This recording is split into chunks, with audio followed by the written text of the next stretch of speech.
Hi, my name is Jack Beers, and I am delighted to sit down and chat with Matthew Kelly about his latest book, Life is Messy.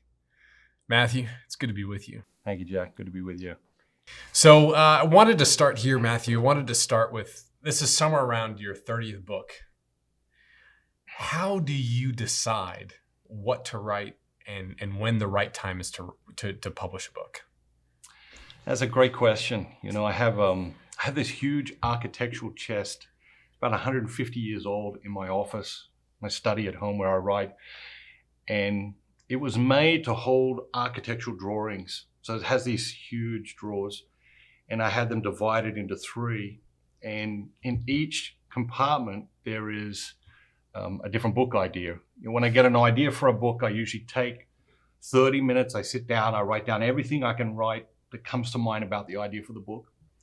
And then I create a file folder, and I put those notes in there. And then as I travel, I'll think of something and I'll jot something down. And when I come back, I'll put that note in that folder. I have about maybe almost 400 book ideas in this chest. And so when it's time to write a book, I take a look at what's in there. I take a look at what's happening in my own life, what's happening in the world, and I choose something to work on. That being said, I am usually working on 4 or 5 books at the same time. You do get stuck on certain projects, and rather than sitting around waiting to get unstuck, I find the best way to get unstuck is to work on another project, and that somehow that stimulates me to then go back and work on, whatever the main project is at the time. And this particular book, I had not planned to write this book this year. I think it is largely in response to, what has happened in the world in the last 18 months and how that's affected us. I think it has shown the cracks in our lives. I think it's shown the cracks in our society. And we're all trying to make sense of that, in our own ways. And I felt that this contribution could help people make sense of the mess. Life is messy.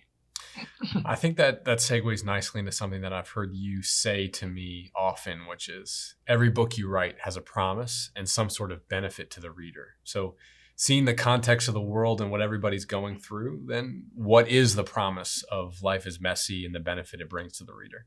I think the promise of Life is Messy is that you can make peace with the mess. We're not going to fix all the mess. We're not going to clean all the mess up. I think we labor under that illusion or delusion. Life is messy. It will always be messy. And that doesn't mean we can't fix certain messes. That doesn't mean we can't make some people's lives a little bit easier. And it doesn't mean we can't lighten certain people's burdens. But once we're finished loving someone, making someone happier, lightening someone's burden, making someone's day a little bit easier, life will still be messy, and we have to make peace with that. In the opening of the book, I think there's a couple of passages that sort of relate to this. I open the book by saying, life is messy. This is the human dilemma. You're not doing it wrong. I think sometimes when people's lives are a mess, they think, I'm doing it wrong. And that just simply isn't the case. Do we do things wrong? Yeah, we do. And do those things add to the mess? Yeah, they absolutely do. But I don't think we can live in the illusion that if we were doing everything right, life wouldn't be messy. Life would still be messy. Life isn't a color within the lines exercise. It's a wild and outrageous invitation full of uncertain outcomes. Sometimes it is beautifully rational. At other times, it lacks all logic. And what appears to be a step back today may turn out to be the first marvelous step forward 10 years from now. And so we have this hunger for certainty, really an obsession with certainty, an addiction to certainty. And the reality is a step back today could be the first step in a new journey, and we don't even realize that for 10 years. And I think that's important. I think the other piece of the promise is to liberate people from shame and self-loathing. I think these are among the most common emotions in our society, and they're really destructive, to us and then to our relationships.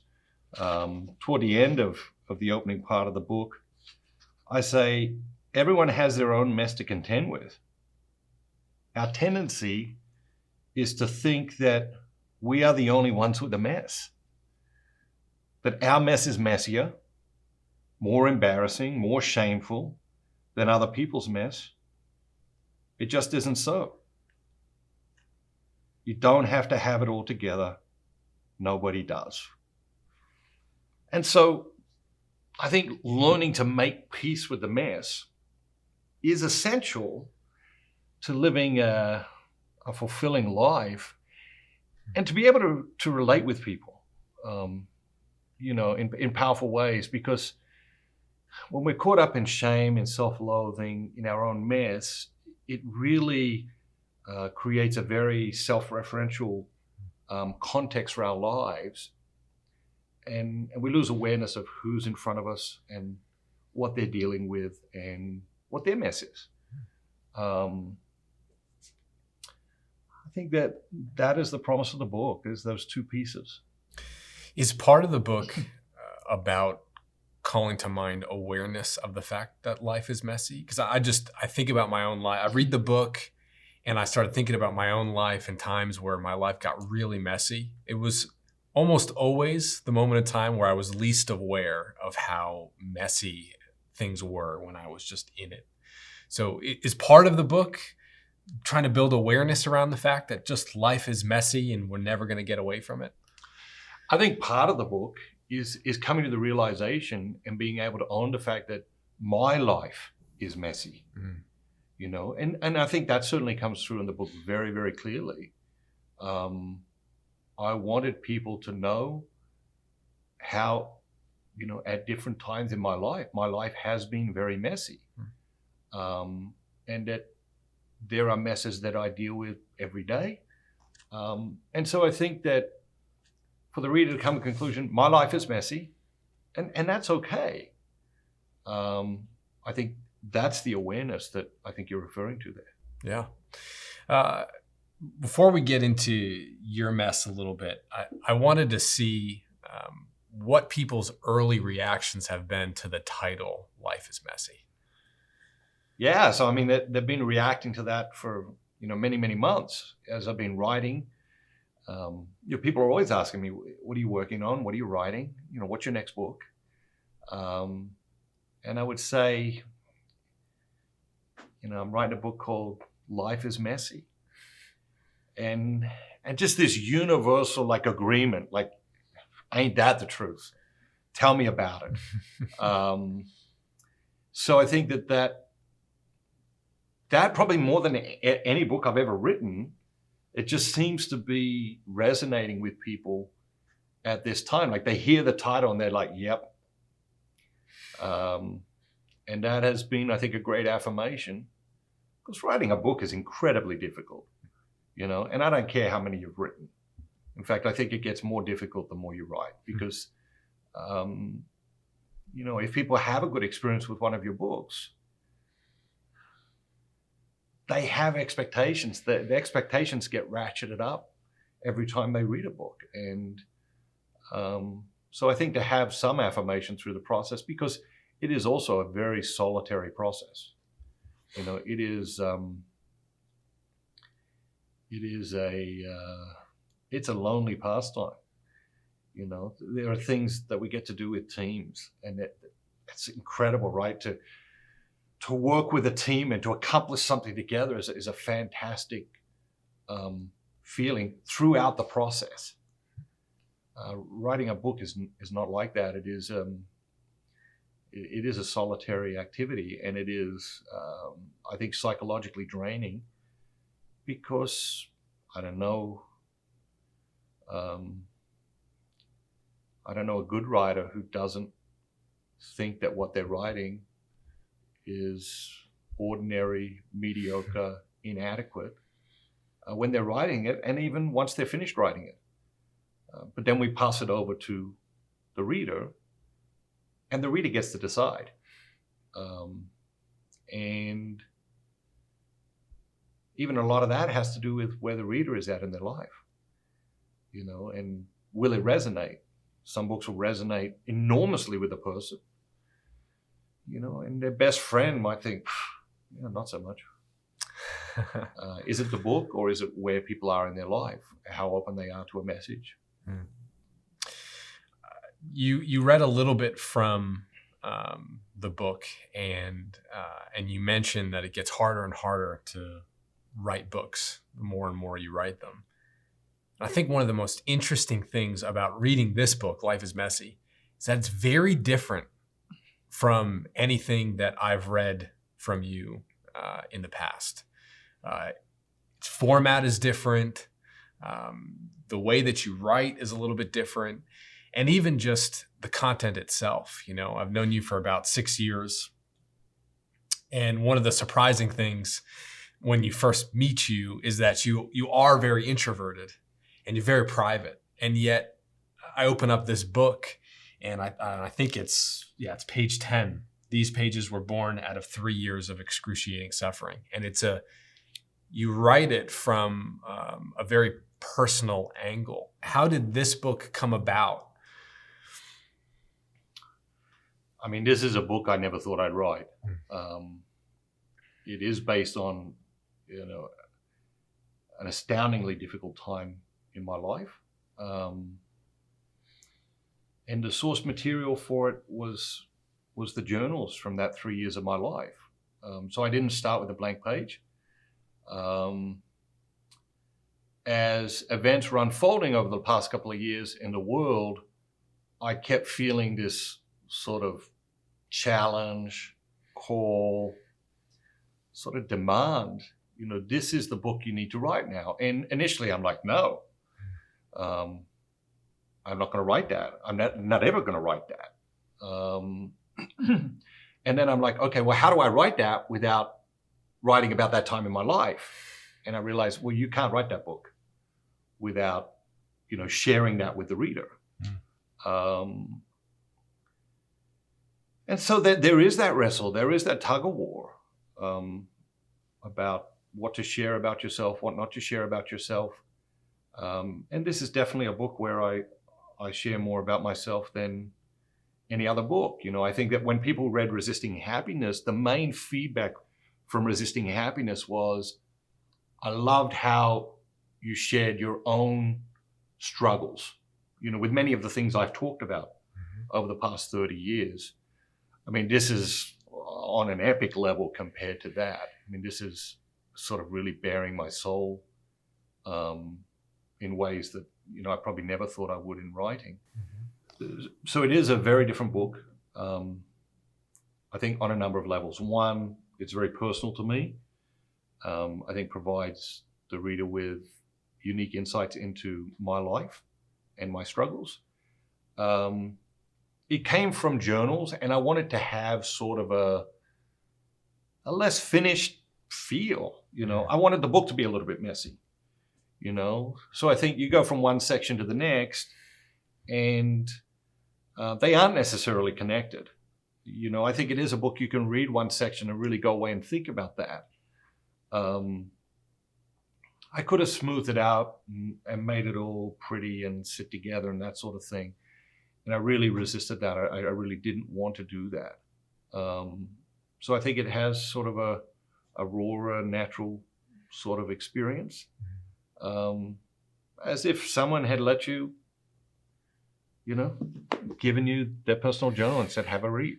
Yeah. This is what I struggle with. These are the questions I have about life. These are the questions I have about myself. These are the things I hope for. This is the way the world has surprised me. And this is the way, the world and people have disappointed me. This is the way I've exceeded my expectations of myself. And these are the ways that, I feel like I've let myself down. I've let other people down.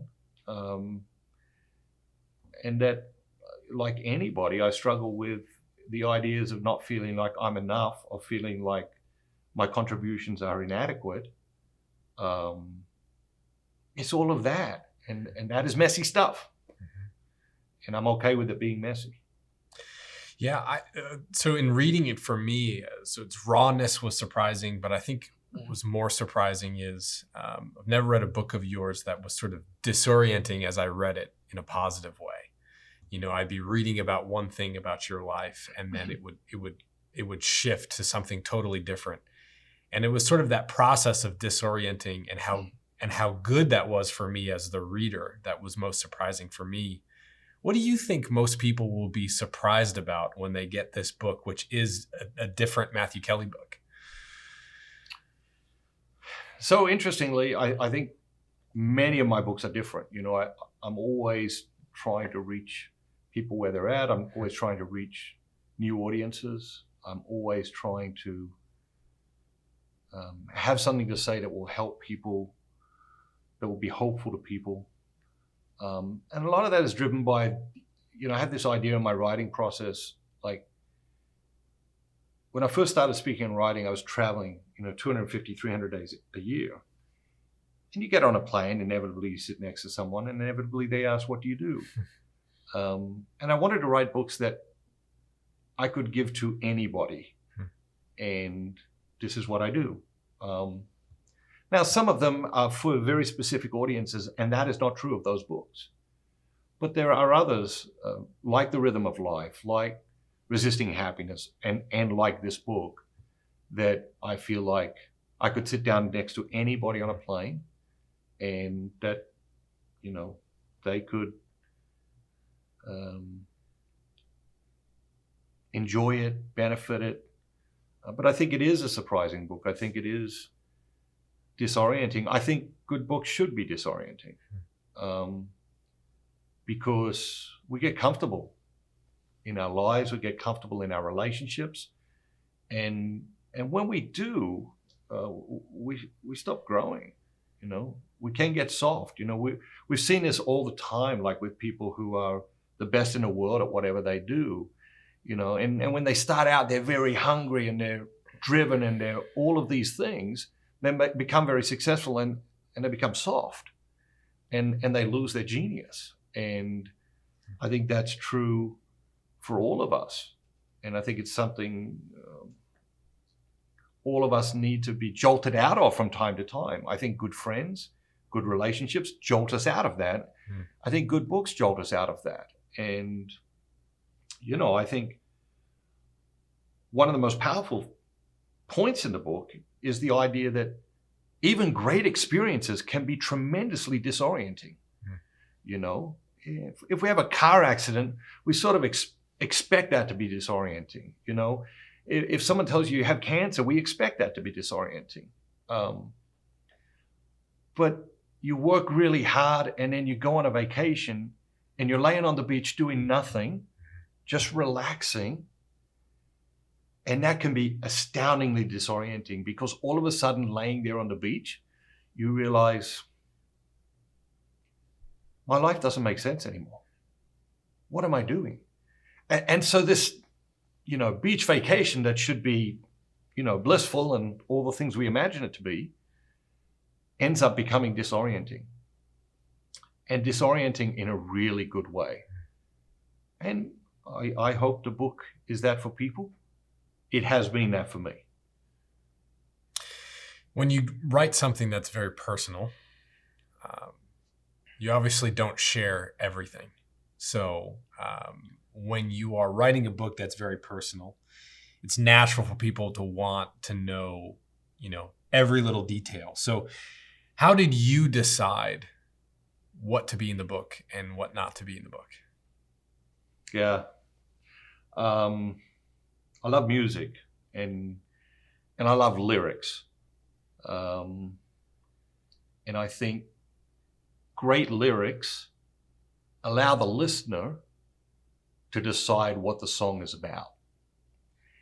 And sometimes you love a song. It's like it's part of the soundtrack of your life. Okay, and then you see the musician interviewed, and they tell you what the song is about, and it ruins the song for you. Because you can never forget what they said the song is actually about. But in your own heart, in your own mind, in your own soul, you have made that song about something else. And so I think great lyrics are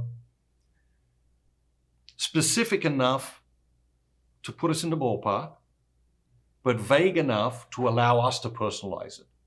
And this is a question I wrestled with this book more than any. And that's what I was trying to accomplish. I wanted to share my story, or part of my story, the messiest parts. But I wanted to share it in a way that the reader didn't get to the end of the book and say, this book is about Matthew Kelly. I want the reader to get to the end of the book and say, wow, this book is about me, And I think that's an incredibly difficult thing to accomplish. And I think each reader gets to decide how I did. So I want to dive into the book now. There are a couple of just fantastic questions. Some of them, and some of the sections, I think we could spend the entire time talking about just that one sentence or that one idea. And probably the one that will get the most attention is this line here.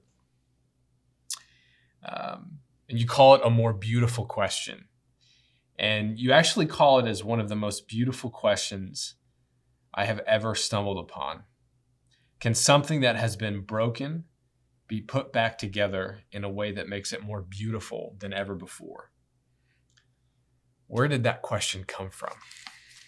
So this is really the central question of the book. We live in a disposable culture. When something breaks, we throw it away and buy a new one. The dilemma or the predicament that creates is, what do we do with our own broken selves? What do we do with broken relationships? What do we do with broken institutions, broken dreams? You can't throw these things away and buy a new one. And so I think this is one of the central questions of our age. And it is something we all struggle with, but I think something that we struggle to articulate. The Japanese have an art form called kintsugi. When we break a vase or a bowl or something, we throw it away, buy a new one. The Japanese artists gather up these ceramic pieces and they put it back together. Only when they put it back together, they don't try to hide the cracks. They mix gold dust with the glue. And so when the piece is put back together, it has these lines of gold that show exactly where the cracks are, but they're beautiful. I mean, these ceramics are astoundingly beautiful. And so the idea is, the question is, can something that has been devastatingly broken be put together and become more beautiful than ever before? And in these ceramics, I believe we discovered that the answer is yes. The extension of the question and where the book really goes is, can someone who has been devastatingly broken be healed and become more beautiful and more lovable than ever before? I believe our default answer to that question is no. And I believe that is creating, massive sadness, anxiety in us all. Because it's sort of a hopeless proposition, right? And it simply is not true, and that is the conclusion I come to throughout the book for myself, and it is the conclusion that I hope the reader will come to is yes, you have been broken in your life. Yes, you have made choices, bad choices. Yes, you have been hurt. You've had your heart broken. And as a result of that, you are broken and wounded, but you can be healed and you can become more beautiful and more lovable than ever before. Is my dream for the reader, is my hope for the reader, is that they can come to that conclusion, because I think it is an astoundingly liberating conclusion, and changes the way we look at ourselves forever, and changes the way we look at other people in their brokenness, in their woundedness, as they deal with their mess. Everybody who's going to read this book will read it as sort of a different time in their life, and I was reading it at a time when I had my first child, very young. And one of the things I was really grappling with is this idea that I can't protect him from everything. He's going to inevitably get hurt or get let down. And when I read this line, I thought, I didn't realize the inevitability of brokenness. I sort of never recognized the inevitability of brokenness. And I never asked the question, could I be more beautiful? I've always ever thought of it along the lines of, can I be put back together? As opposed to, can I be put back together and more beautiful out of it? Did you ever wrestle with that tension of, can I be put back together versus this really, it struck me as like very hopeful, but also very ambitious idea that I could be even better than I was before. Yes, you talk about different people will read it at different stages in their lives. I have written books at different stages in my life. In many ways, I see this as sort of a sequel to The Rhythm of Life, which was written sort of at the outset of my journey as a speaker and an author, and is very idealistic. I reveal very little about myself. I deal with the idea of struggle as, work harder, overcome it, push through it, go under it, go around it, that sort of thing. This is written, 25 years later, with a lot of experience in life, with the realization that people are complicated,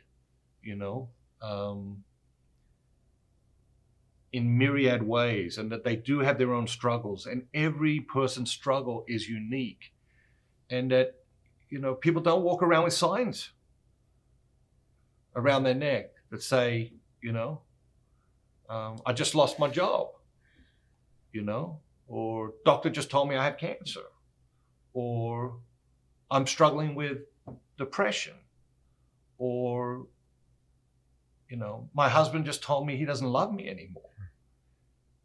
People don't walk around with these signs wrapped around their necks.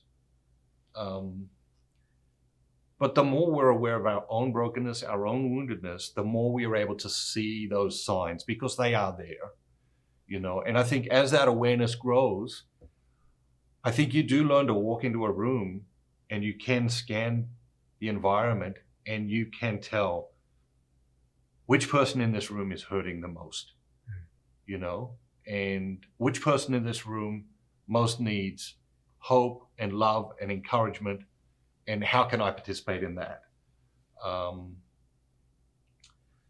So the book is written at a time in my life that is very different to, my early writings, and I think that's good to acknowledge. I think when a book is read can make all the difference. We are broken, we are wounded, we can be put back together. I think that we buy into that, but we know we'll never be the same. And the mistake we make is thinking that being the same as before we were broken should be the goal. And the answer is it shouldn't, you know. And that's the first hurdle we have to cross to get to sort of this wisdom that someone can be broken, devastatingly broken, can be put back together, can be healed, and become more beautiful than ever before. But I think the key is to realize that a person can become more lovable than ever before. Because I think that's the piece we really struggle with. We think our mess makes us less lovable. When our universal experience is when someone reveals themselves to us, when someone makes themselves vulnerable to us, it triggers all of our empathy, all of our compassion, and they're inviting us into their struggle. And we have a chance to step into their struggle and be with them in that struggle.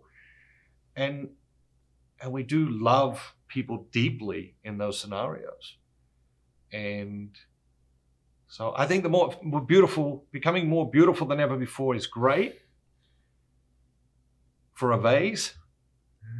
Becoming more lovable than ever before is ideal for a human being. Yeah, I remember reading it and writing, because I'd gotten the manuscript, so it's not in this one yet, but I remember writing next to it. It was like one of those moments where it was, really? Do you really think that that's possible for me? You know, and it was just one of those really important moments of looking in the mirror and being like, what if I lived like that were true? You know, how would my life be different? But it brings me to a different type of question, which is, if this really is a central question for the human person and something that we all have to face, which is something I believe, what are the other answers that are out there? Like, what is the culture saying on this topic in your mind? Well, the culture dismisses the question, right? I think that's the danger for the reader. I think the danger for the reader is to read the question and dismiss the question and say, no, that isn't possible. And, you know, what I would say to the reader is, give me 100 pages. Give me 100 pages. Suspend your answer and give me 100 pages. And then let's talk about it. And I think that's the mistake that the culture makes. The culture dismisses the question. The culture says something that is mass-produced and looks perfect, whatever that is better than something that has been broken and put back together.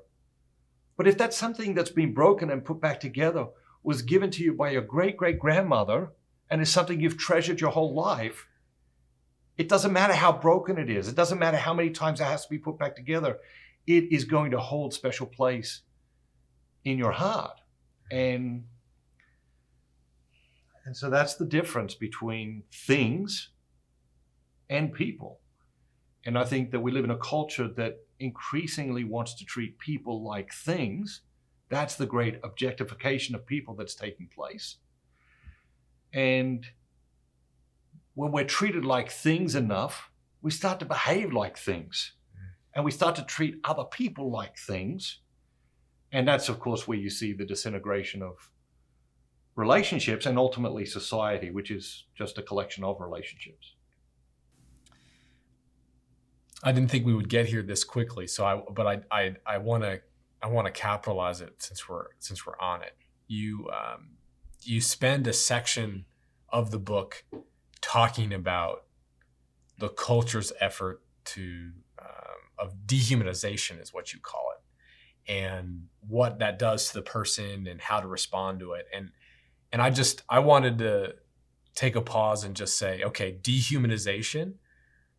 What is it? How does it relate to this question? And, you know, what is it? You know, what is the implications of basically what it's doing to people? Yeah. So, There's a small section on this in the book, but I have long wanted to write a book just about dehumanization and rehumanization. And it is, in my opinion, one of the mega themes of our culture at this moment. What is dehumanization? How does it happen? And what is its effect? When you dehumanize people, it changes the way they treat each other. That's its simplest form. When you dehumanize people, it changes the way they treat each other. People begin to debase each other rather than ennobling each other. For example, brutality debases us while love and respect ennoble us. Do we live in a society of love and respect or in a society of brutality? The question itself is unsettling. And of course, the answer is not binary. It's not all or nothing. It's not one or the other. But still, too much of society is engaged in various forms of brutality to dismiss the question. And that's just one example of dehumanization. Most customer service people, most people who work in customer service, do not feel like they are treated as human beings. We do tend to dehumanize customer service people. It's, I got this problem, you caused this problem, fix this problem. But the reality is the person we're talking to did not cause the problem. Maybe, yes, the great big enterprise they work for caused the problem.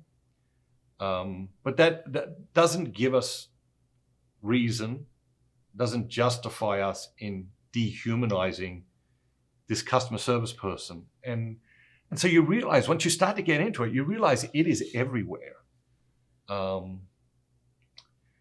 so I think the great quest of the next 100 years is to rehumanize humanity. And it is a mega theme. And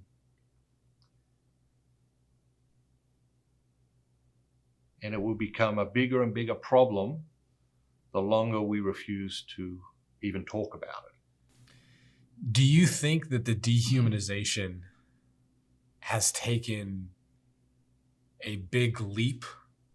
Like it has increased in the dehumanization or intensified in its dehumanization more rapidly recently than it has in the past? If so, I would love to hear your thoughts on how you think that's taken place. But no question. We're learning to do everything that's bad for us faster and faster than ever before. Technology assists in that, right? Not that technology is bad, but if you use it for bad things, you can do bad things faster and more than ever before. I think the everyday example is just gossip. Gossip is dehumanizing. Social media is the industrialization of gossip. And so social media has industrialized dehumanization. And that's just one example. Is social media bad? No, it's neutral. Television's neutral. Social media is neutral. Money is neutral. Food is neutral. These things are neutral. How we use them, how we activate them in our life gives them their positive or their negative charge. But there's certainly plenty of evidence that something like social media is being used to dehumanize people in myriad ways. Perhaps most significantly by redefining what it means to be a friend. It's the simplest thing, right? Just connect with someone, click a button, and they're your friend. But that's not friendship. And all men and women of goodwill recognize that, realize that, but it's like a runaway train, right? Yeah, I have to ask then, how would you say, is friendship connected to rehumanization then? No question. Everything is connected to relationship, The world society, culture is just a multiplication of relationships. The bigger the group, the more relationships that are involved. If our relationships improve, the world improves. Not maybe, definitely. If relationships improve between people within a country, that nation's relationships with other countries will improve. Not maybe, definitely. And then you break it down just to two people. Two patient people will always have a better relationship than two impatient people. Not maybe, definitely. And so teaching people how to be friends and lovers and parents and neighbors is a critical life skill that is, massively neglected, and in fact, almost never taught to most people in any formal setting. So rehumanization, big word.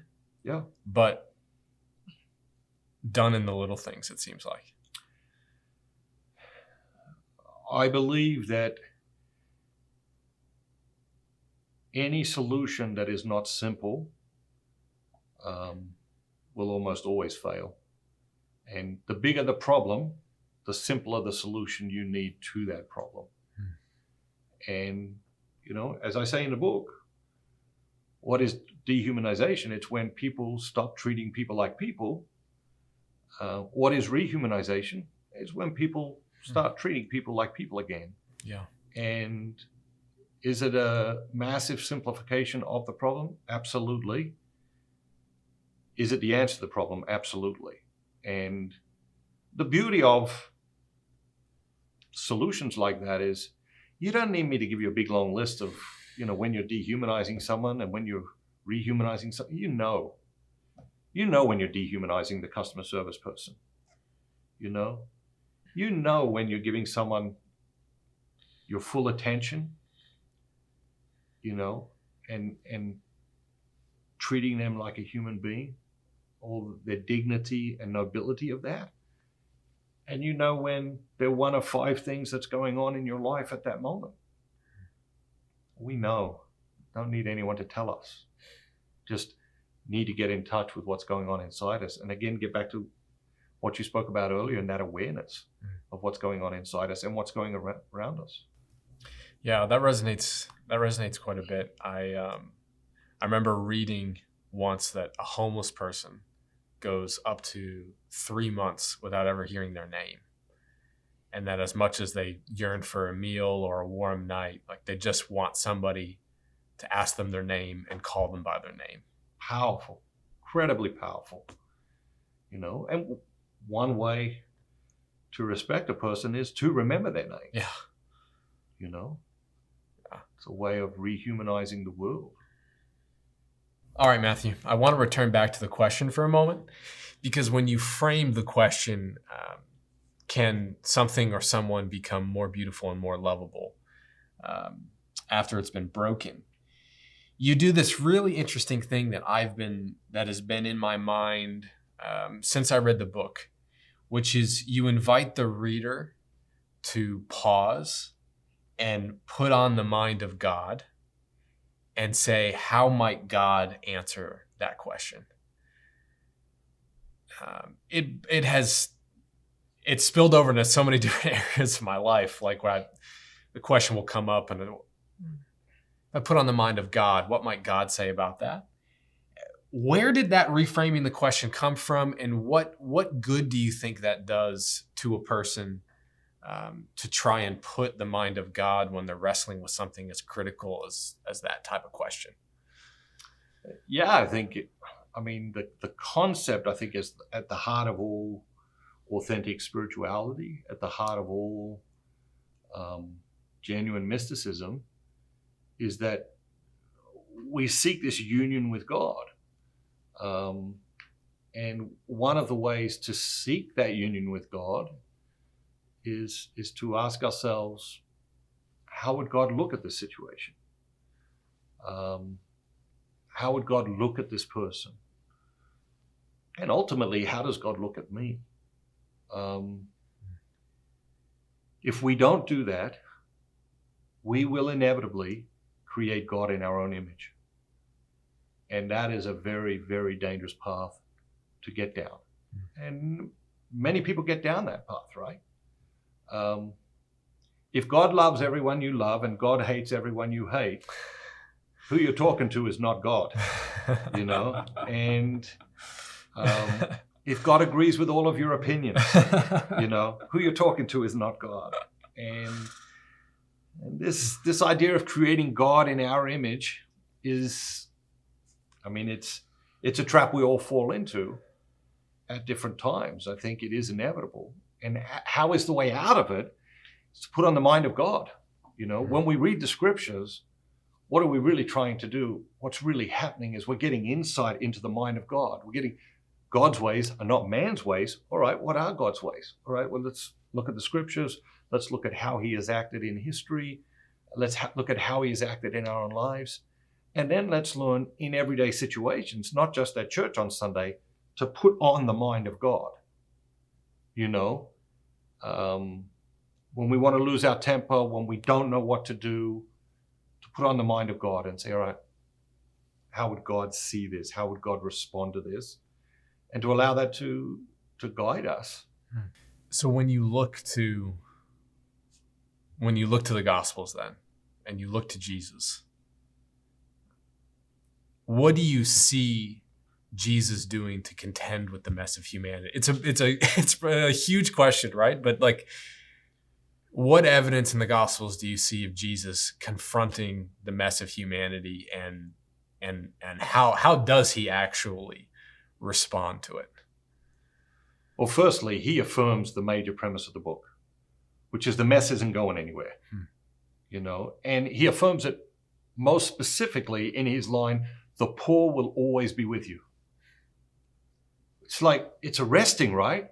It's like, no, hold on, that can't be true. You know, we must be able to do something about that.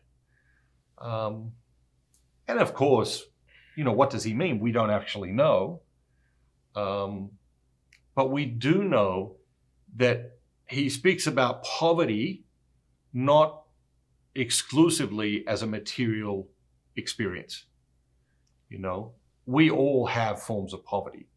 You know, you go to the wealthiest neighborhoods on the planet, and these people have deep levels of poverty in some aspect of their life. But he does affirm that the mess isn't going anywhere. It is here to stay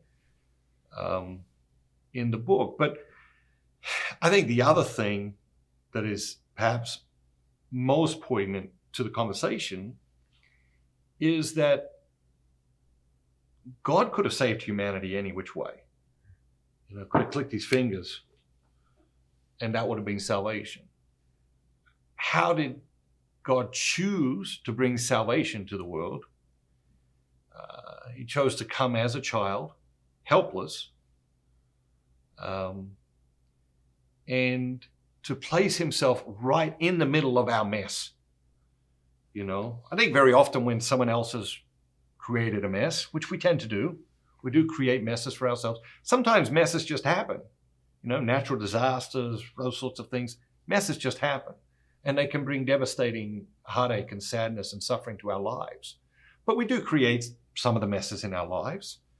And I think sometimes as human beings, when we encounter someone who's made a mess of their life, I think we do have a tendency sometimes to say, all right, well, that's your mess.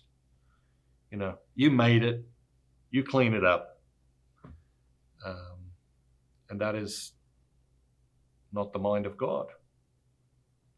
God places himself, the Christmas moment is God placing himself in the middle of our mess. Doesn't try to avoid it, you know, doesn't come in such form that he could be closed off from certain aspects of the mess. Place himself right in the middle of our mess. And I think that's beautiful when you really stop and think about your own mess, to understand that God wants to place himself right in the middle of your mess. To understand that God wants to place himself right in the middle of your mess. Okay? He's not waiting for you on the other side of your mess saying, when you've taken care of that mess, let's resume our relationship. And I think that is incredibly hopeful. I heard God laugh. One of my favorite lines in the book is, you can't live without hope that things will change for the better. And what happens when we get in the mess is we lose hope. Not that things will change for the better, but even that things can change for the better. And that becomes a devastating downward spiral, I think. For sure. I think, and you correct me if I'm wrong, I think my working assumption is that many people are actually afraid to bring their mess to God. Afraid as to how he might respond. Do you think that's true? And if you do think that's true, how do you think God does respond when we bring our mess to him? I think that is true. I think we're not taught how to deal with shame, which is a useless emotion. Guilt is a massive advancement from shame. Of course, guilt requires taking personal responsibility for your part of whatever happened, not for everything that happened, but for your part of whatever happened. But once you're in guilt, we can do something about that. Shame really turns in on itself. There's nowhere for it to go. And so I think our shame stops us from bringing the mess to God. Okay? But that's like having a unique disease, like an incredibly rare disease. There's only one doctor in the world who's an expert in that disease, and refusing to go and see that doctor. It's lunacy, right? I mean, it is the lunacy that we get caught up in and that we all participate in. But like, God is the expert that can help you solve the mess, make peace with the mess, accept the mess, deal with the mess, whatever. God is the expert that needs to be invited into the equation in order to move forward. Otherwise, you're just like that car stuck in the mud, just spinning its wheels because it can't get any traction. God comes to the situation and helps us get traction so that we can move on. Was it hard for you to reach a point where you believed that you could become more beautiful and more lovable on the other side of your mess? Yes, I think incredibly difficult. And I regress. There are days when you do doubt that. Things will happen. You think, oh, no, it's not possible. I expect days like that in my future, because that's, I think, part of being human. I read something a little while ago, and it was an exchange between J.R.R. Tolkien and a priest that he was writing to, and the priest was questioning some of what Tolkien had written, in particular that Tolkien had discussed some of the suffering that his characters went through too positively. And he wrote this line where he said, what punishments of God are not gifts? And he went on to talk about how even the most difficult experiences that he's had in his life he's tried to reach a place of gratitude for them. Do you think that God wants us to reach a place of gratitude for even the messiest things that happen to us? And isn't even possible to reach that point?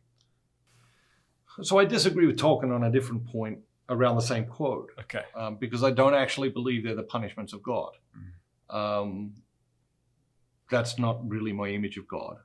I do think that the creation has a perfect accounting system. If we do certain things, there is a cause and effect relationship that comes about. So your body is an organism. If you cut your arm, everything within your body will work together to heal that arm. If we destroy the environment, that ecosystem, that collection of organisms will work together to heal that wound. We do stupid things in our lives. Other things will happen as a result of that, to try and solve that, to try and heal that, to try and bring us back to a more authentic version of ourselves.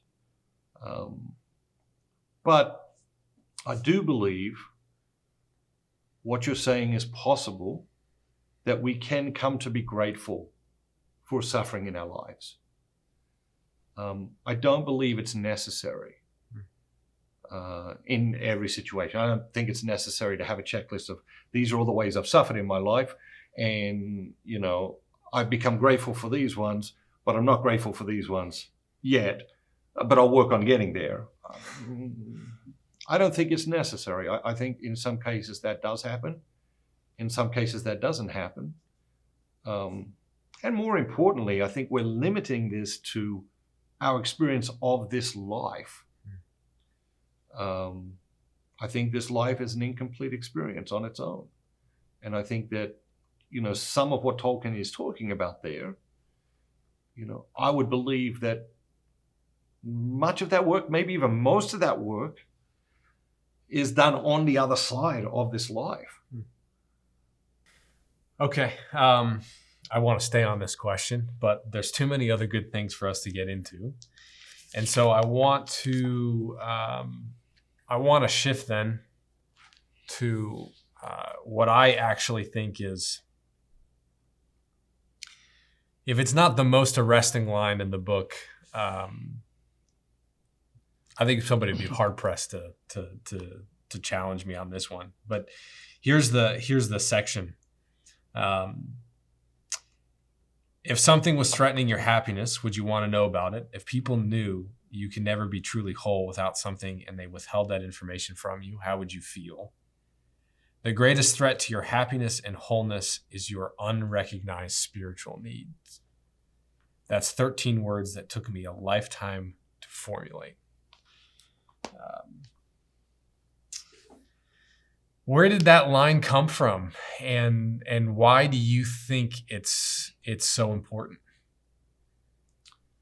I've obviously spent a lot of time, thinking about human happiness, writing about happiness, exploring, what great thinkers believe to be the key to happiness.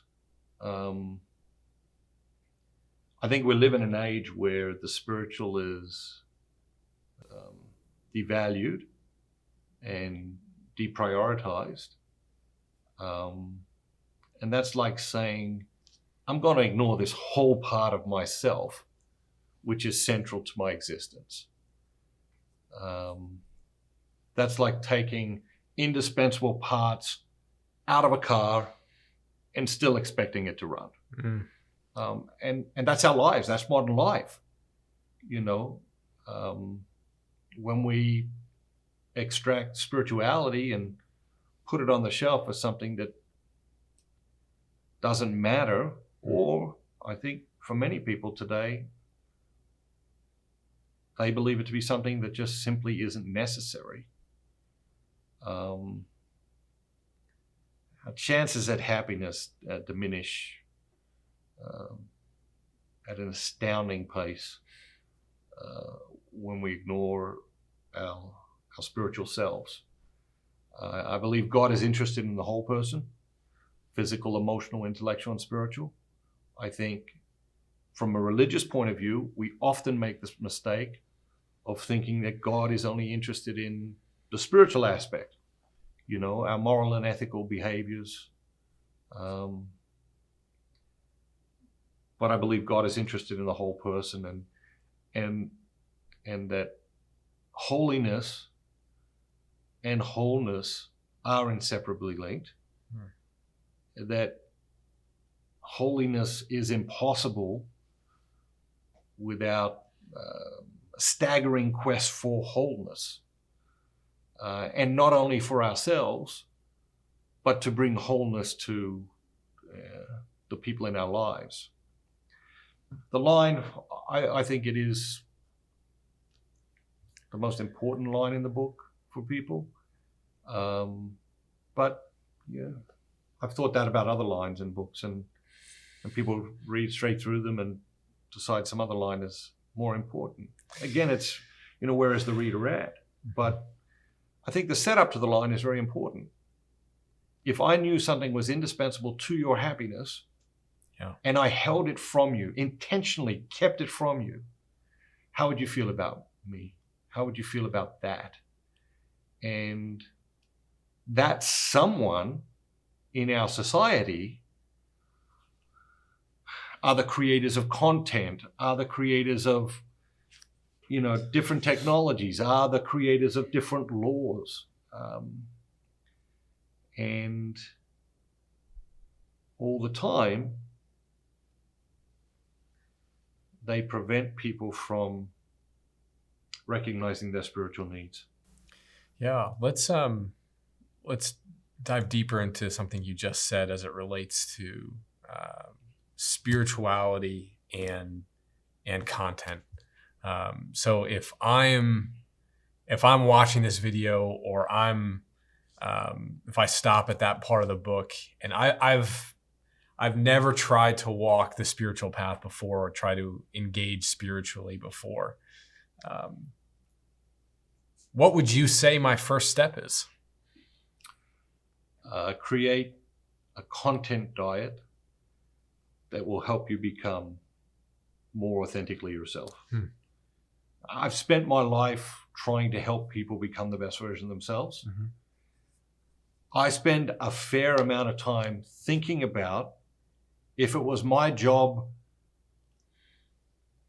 to cause people to become the worst version of themselves, how would I do that? And I have come to the conclusion that if you allow me to select the content that you consume, if you allow me to choose your content diet, I could absolutely make you the worst version of yourself, and I could do it fairly quickly. Yeah. If you let me choose the TV shows you watch, the movies you watch, the video games you play, the articles you read in newspapers, magazines, and online, the music you listen to, if you let me choose those things, I could cause you to become the very worst version of yourself at a speed that I think would be dizzying to most people. That's an interesting hypothetical conversation. The problem is that is exactly what is happening in our society. We're not making the best content.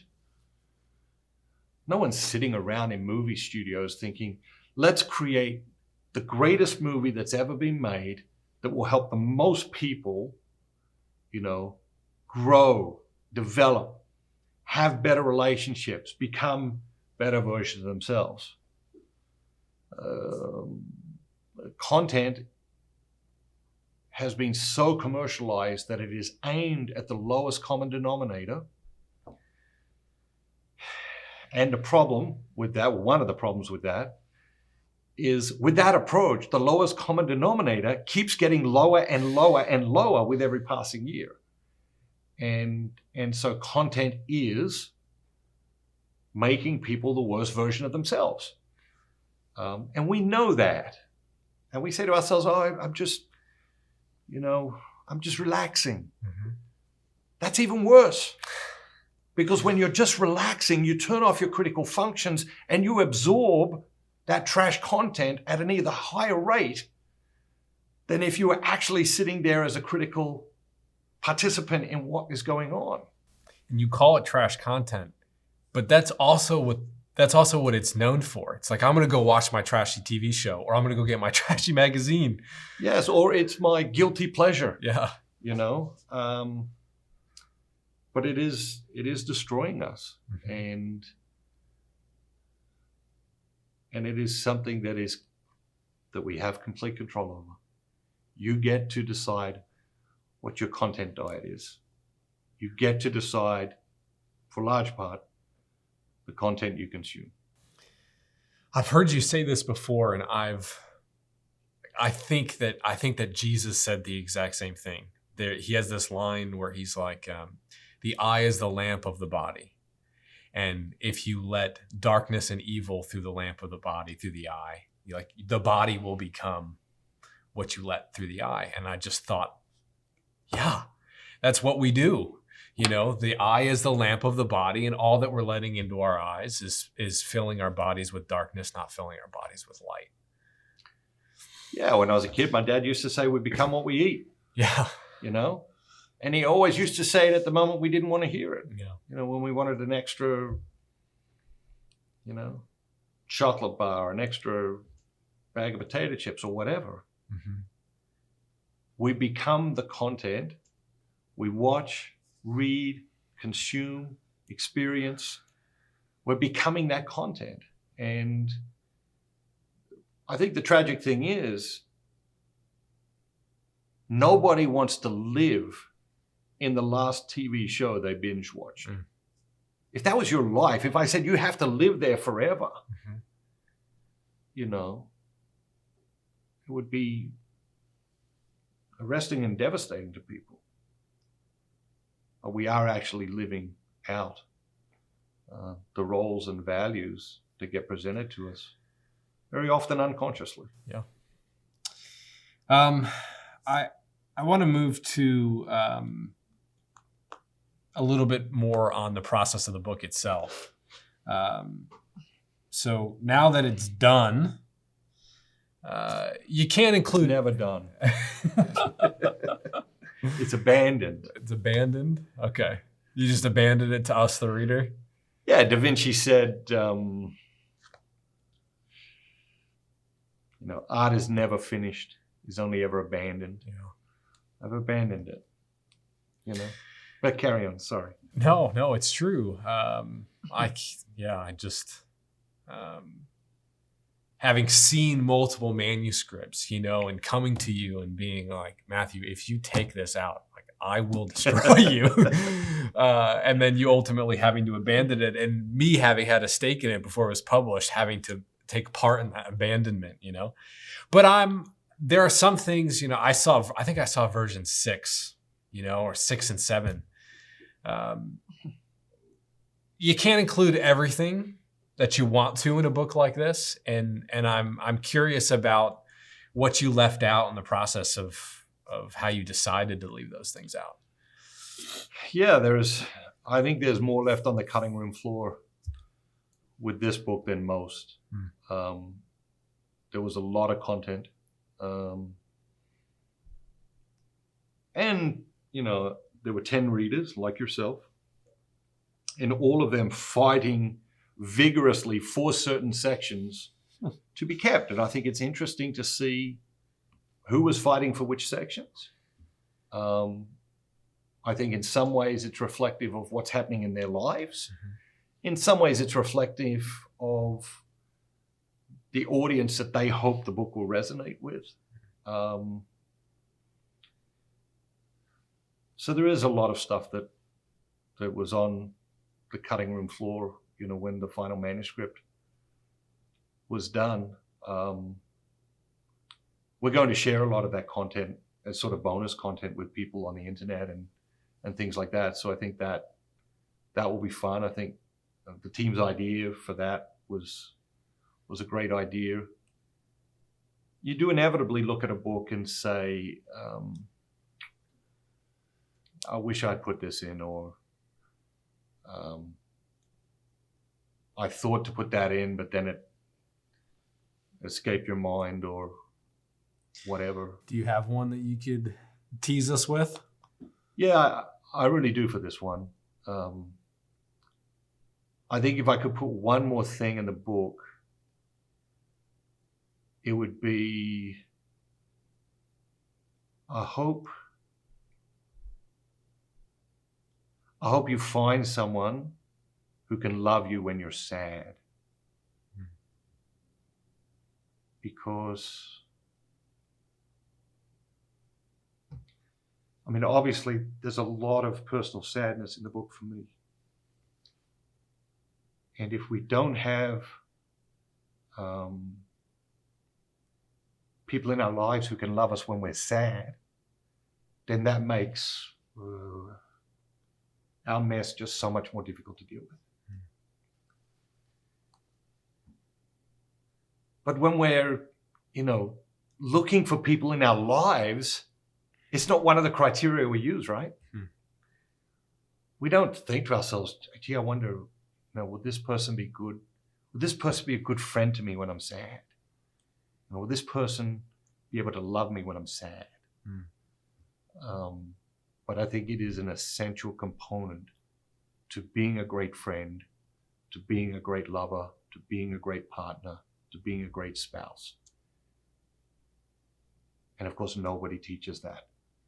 Nobody teaches people how to love the most important people in their life when they're sad.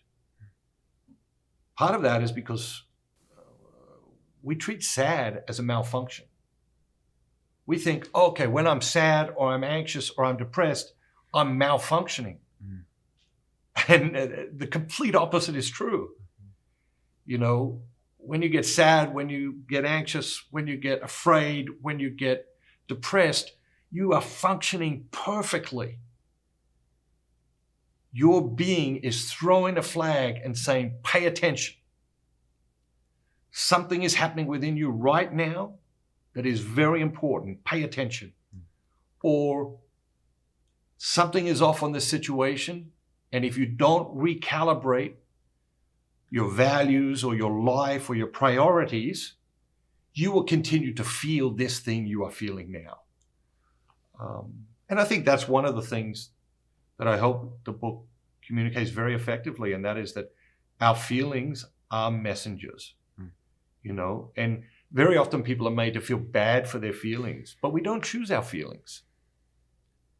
We don't choose our feelings.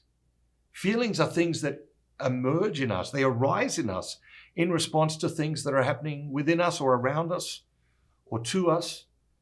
And so we should never feel bad about our feelings. And nobody teaches us that. But I do believe that every feeling is a messenger, and that the feeling will stay until we get the message. Was there an insight in the book that you stumbled upon as you were writing? That was like a lesson for you, that you wrote it and you didn't know you needed that, but you just kind of got into it. I think there's lots of, I think there were lots of those. I think one of them was just the idea of the limits we place on ourselves and the limits other people place on us and the limits the world place on us. I love the sort of the last few lines. It says, take risks with your goodness. Test the limits of your goodness. Don't just love. Astonish people with your love. Don't just dabble in generosity. Live a life of staggering generosity. How would your life change if your only goal was to do as much good as possible? Let's find out. Don't let this question remain unanswered. Celebrate goodness every chance you get. Don't waste your gold dust. Don't waste your gold dust. Staggering love, astonishing generosity. You know, we limit the best things in our lives. And I think that was one of the things that, I don't know, it's like just opened a whole new aspect of myself to myself. And that I hope will, do the same for the reader. So I want you to define the gold dust a bit in a moment. So we're going to get to that, because I think maybe somebody's listening right now would be like, don't waste your gold dust. What does that mean? So we'll get to that in a second. But the first line that you said is like, take risks with your goodness. And when I read that, I thought about how so much of my education has been risk mitigation. You don't take risk has such negative connotations. And then you put a word like risk that has negative connotations right next to something that is, I think, what you would call a 100% issue, which is you should do goodness, you should be good, and you should spread good to other people. I don't think anybody would argue that.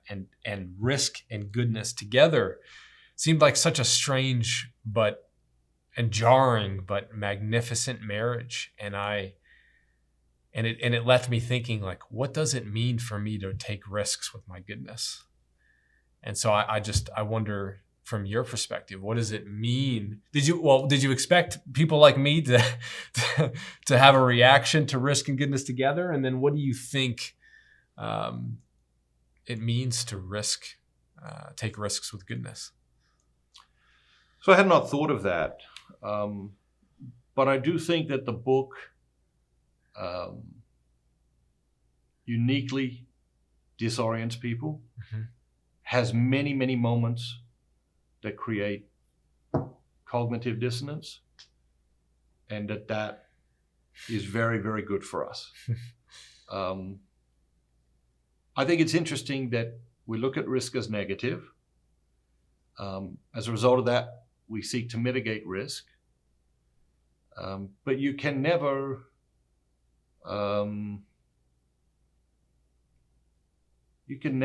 mitigate all risk. You'd never leave your home. You'd never do anything. You never talk to anyone. And so there is a level of risk that is built in to the experience of life, to every relationship. What I think is important to understand is that there is a direct correlation between risk and reward. The greater the reward, the more risk people will be willing to take. Any society that reduces the rewards created to risk or related to risk will begin to shrink. In business, we understand this. In investing, we understand this. But if you look at the human situation, we need astounding innovation. And you think about the risk that innovators take. They put their whole life into something that may become enormous, but may become nothing. It's an enormous risk. But to take that risk in a human way, I think dedicating yourself to goodness is a risk. Dedicating yourself to loving people is a risk. Dedicating yourself to living a life of staggering generosity is a risk. There will be damage. There will be collateral damage, and it will be to you. But it's much better than the other option. Yeah, we'll have to sit with that one for a while. Yeah. And I see that play out too. Like, that level of risk for goodness is some of the most attractive and inspiring things of humanity. Like when you see somebody really go all out to love another person despite the cost on themselves. Like there's almost nothing more attractive than that. And it's contagious. You know, guaranteed it creates a ripple effect. Yeah. You know, I mean, your first child is one now? Yeah, it's just a little bit over. Yeah. And I think one of the most difficult things as a parent is letting your children take risks. They will run towards risk with almost reckless abandon, and you'll be cringing, and you have a responsibility to moderate the risk. But you also have a responsibility to let them fail. And I think that's an astoundingly difficult thing to do as a parent, you know, to let your child fail, you know, to let them pass in their project that they did on their own,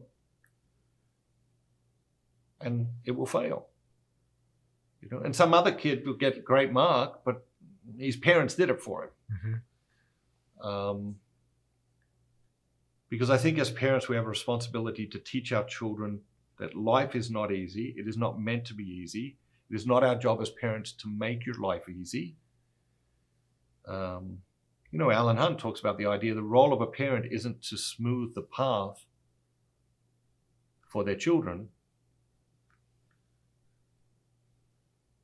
And I think we do that. We try to do that. We try to make our lives, our children's lives, easy. And I think it's a mistake. And obviously the most powerful part of what Alan says is that, you know, our life as parents isn't about preparing the path for our children. It's about preparing our children for the path, so that they can face the challenges of life when we're not around. And inevitably we will not be. All right, let's talk about the gold dust. Don't waste your gold dust. You know, I love that line. It's the last line of the book. Don't waste your gold dust. Tell me about what gold dust means. Yeah, it's interesting because as you know, I rewrote the ending of the book at least a dozen times. Yeah. And there's some lines, they just come, and they come in the middle of the night, and you don't know where they come from, and you don't know how they come, and you wish you did because you'd like to recreate it all over again.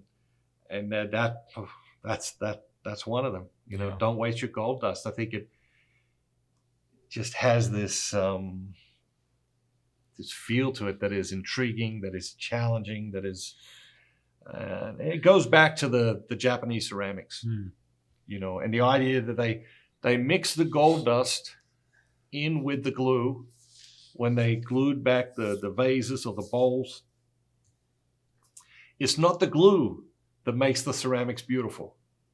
It's the gold dust that makes the ceramics beautiful. You know, and in the book,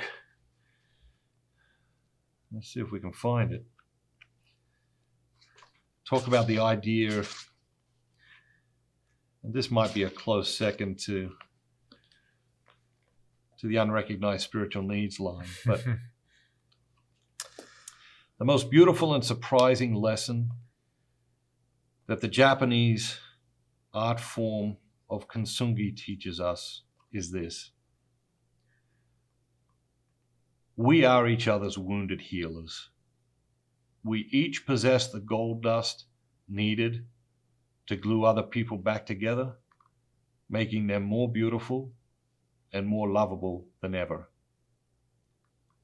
It is our love, connection, acceptance, generosity, community, and kindness that are the gold dust. That's your gold dust. Your goodness is your gold dust. Your ability to love and be generous, be kind and thoughtful, compassionate. That's your gold dust, you know, and it is desperately needed by everyone in your life in order for them to be healed, put back together, become more beautiful and more lovable than ever. And so to withhold your gold dust is more than a crime. You know, it's a treachery. And I think we do sometimes. We withhold our gold dust. And that's tragic. We waste our gold dust. Don't waste your gold dust. Yeah, if you're watching this on a video, just pause and just sit with that for a hot second. You know, don't waste your gold dust. It's an incredible standard, you know. It's like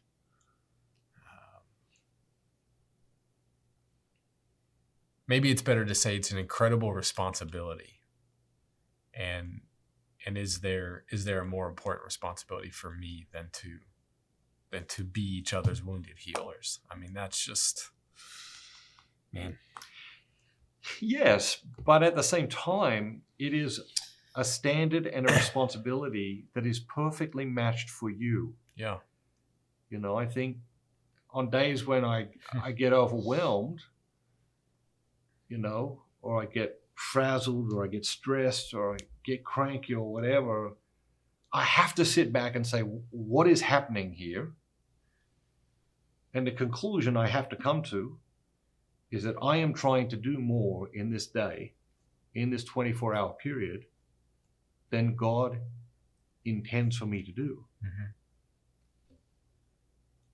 And assess the landscape and work out, you know, which parts of this day are coming from ego, are coming from ambition, are coming from parts of me that are not aligned with God. Because when we walk with God, we should very rarely be overwhelmed. Usually when we're overwhelmed, when something seems too massive, it's because we're trying to do part of God's job. And we should be overwhelmed when we make that mistake. I want to talk about something that you've done I don't think you've ever done before. But you've decided to, some point here coming soon, make an excerpt of the book available to be read as a preview before somebody actually gets the book. And you've never done that before, and it surprised me a little bit just because you've never done it before. Why did you do it? I think there's an urgency for this book, you know. Traditionally, you write a book, and, you know, if you're publishing with an enormous publisher, you can finish the book and it might not be released for 12 months. That is an excruciating experience as an author. And I think with this book, more than any, I feel like it is the right book at the right time for a lot of people. And I want them to have access to it, start thinking on these themes as quickly as possible. All right, last one for you. Of all the books that you've written, I think I've read all of them but two. This one is my favorite. I can count on one hand the number of books that have made me emotional. This made the list. So when you say that this is the sequel to Rhythm of Life, can't wait for the trilogy. And the part that really got me, and I don't want to spoil it for people, but there's a section on becoming real and about how this experience that you had in your life made you more real. What does it mean to become more real? Yeah, so the concept comes from the children's book, The Velveteen Rabbit, and the skin horse is teaching the rabbit about what it means to be real. And the rabbit's like, well, all these toys that have buttons and mechanics and do things, are they real? Are we not real because we don't have those things? And the skin horse explains to the rabbit, no. You know, what it means to become real is, you know, when your whiskers fall out and your skin gets smooth because it's been so worn, and you become tattered because you're so loved on. That's what it means to become real. And becoming real is painful. It isn't an easy thing. But once you become real, you become indispensable. And so the skin horse has been in the nursery forever.